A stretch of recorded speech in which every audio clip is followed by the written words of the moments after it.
பேங்க்கில் போட்டால் உங்கள் பணம் சேஃபாக தான் இருக்கும். ஆனால் அந்த சேஃபாக இருக்கிற பணம் மதிப்போடு இருக்குமான்னு கேட்டால் இருக்காது. ஏன்னா வருடங்கள் ஓட ஓட பணத்தினுடைய மதிப்பு குறையும். அதுக்கு பேர் தான் இன்ஃப்ளேஷன். அப்போ இந்த ப்ராப்ளத்துக்கு சொல்யூஷனே இல்லையான்னு கேட்குறீங்களா? கண்டிப்பாக இருக்குது. அதுக்கு பேர் தான் எஸ்ஐபி. அது என்னப்பா எஸ்ஐபி? Systematic investment plan.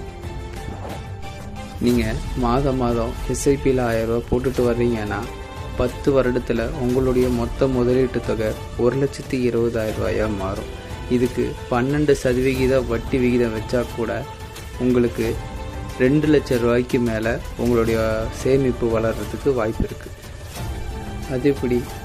நான் 1,20,000 ரூபா தானே முதலீடு பண்ணேன், என்னோடய பணம் எப்படி 2 லட்சம் ரூபாயாக மாறுச்சுன்னு கேட்டிங்கன்னா அதுக்கு பேர் தான் காம்பவுண்டிங் எஃபெக்ட். காம்பவுண்டிங் எஃபெக்ட்டுங்கிறது பேங்க்கில் போட்டால் உங்கள் பணம் சேஃபாக தான் இருக்கும். ஆனால் அந்த சேஃபாக இருக்கிற பணம் மதிப்போடு இருக்குமான்னு கேட்டால் இருக்காது. ஏன்னா வருடங்கள் ஓட ஓட பணத்தினுடைய மதிப்பு குறையும். அதுக்கு பேர் தான் இன்ஃப்ளேஷன். அப்போ இந்த ப்ராப்ளத்துக்கு சொல்யூஷனே இல்லையான்னு கேட்குறீங்களா?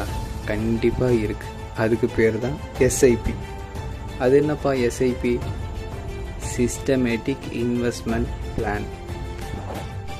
நீங்கள் மாதம் எஸ்ஐபியில் 1000 ரூபா போட்டுட்டு வர்றீங்கன்னா 10 வருடத்தில் உங்களுடைய மொத்த முதலீட்டு தொகை 1,20,000 ரூபாயாக மாறும்.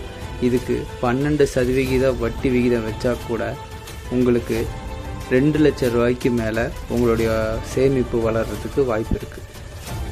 அது எப்படி?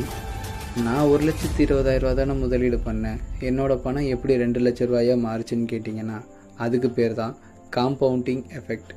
காம்பவுண்டிங் எஃபெக்ட்டுங்கிறது